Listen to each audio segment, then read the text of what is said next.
Taga ano pala kayo, ma'am? Tarlac?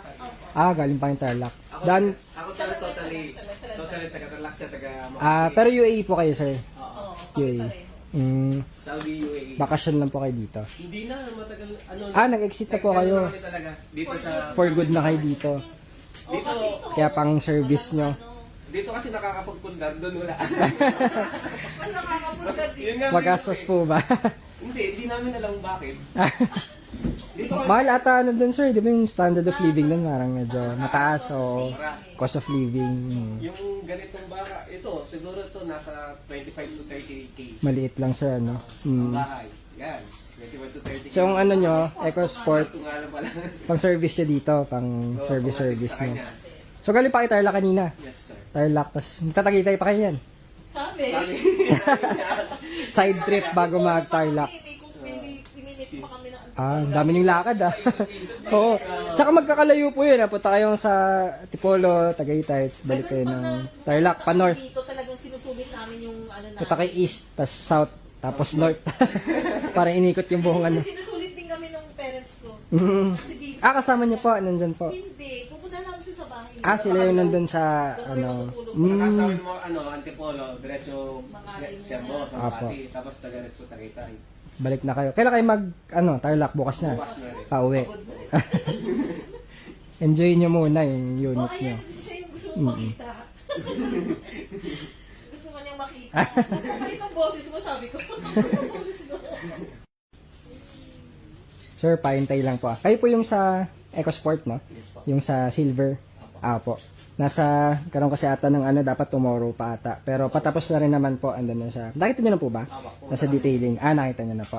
Patapos na rin daw po, i-check lang namin. Sige po. Sige. Wait lang po saglit, ha. Okay lang po. Sige po.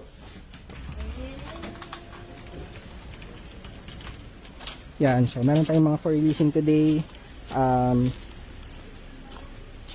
Isa na yung kinasir, yung 2016 na EcoSport na silver, trend, automatic. So, ito. Yan. So, pakita ko yung usual SOP natin, yan, sa group chat. So, lahat po yan, dumadaan. Transmission. Yan. Transmission. Tapos, ano pa itong mga ibang ginawa? Ito yung mga PMS. Kasi naka-line up yan, guys. So, kita nyo yung mga units dito, hanggang labas. Puno. Yung iba, nasa detailing. Yung iba, nasa paint shop. Yung iba, meron tayo dun sa workshop. At binababa yung mga transmission. Pinacheck yung mga engine. Tapos, syempre, yung final step natin is yung testing ng unit. So, yan, pinapakita namin sa inyo yung process namin. Checking ng unit, tapos yung transmission. Ito, tulad niyan, nasa paint shop. Pinapasama na rin namin yan yung mga gas-gas para yung magiging next owner is talagang gagamitin na lang nila. So, hindi man siya brand new, guys, pero in a way, yan, ito yung unit. So, tinatapos na siya ngayon. Yan. So, ito yung, ano ba to? Sa under chassis. Yan. So, ito yung final step natin na 3-step detailing. Patapos na to, boss, no? Konting ano na lang. So, yan.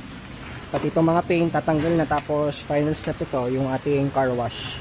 Para yung mga alikabok yan. Kasi kapag binabuffing yan, kakaroon siya ng parang mga white, ano. Yan. So, ito yung sa interior. Papatanggal lang din natin to, seat cover. Tapos, yan. Fresh unit to, 2016 model. And, full SOP natin. Kasama po yan. So, ito yung final step. At i-release na po natin today itong 2016 na trend natin yun. So hindi pa siya tapos, guys, di pa yan naka wash, pero kita nyo napacking tab na ng unit.